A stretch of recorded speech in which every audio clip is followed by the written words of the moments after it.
నా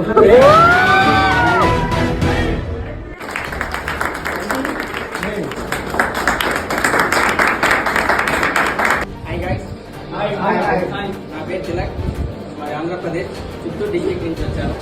యాక్చువల్లీ నేను ఎడిటింగ్ నేర్చుకోవడానికి కారణం, నాకు ఎడిటింగ్ మీద ఎందుకు ఇంట్రెస్ట్ వచ్చిందంటే ఒక 3 years ముందే ఒక యూట్యూబ్ ఛానల్ స్టార్ట్ చేశాను, చిన్న యూట్యూబ్ ఛానల్. అందులో నా వీడియోస్ నేనే ఎడిట్ చేసుకునేవాడిని, నా వీడియోస్ నేనే షూట్ చేసుకునేవాడిని. ఆ షూట్ చేసిన వీడియోస్ ఎడిట్ చేసే సమయంలో నన్ను నేను ఎదుర్కోగలిగాను. అప్పటి నుంచి నేను ఎడిటింగ్ మీద ప్యాషన్తో ఎలా అయినా నా పేరు స్క్రీన్ మీద పడాలని ఒక ఆశ. ఖచ్చితంగా ఒక రోజు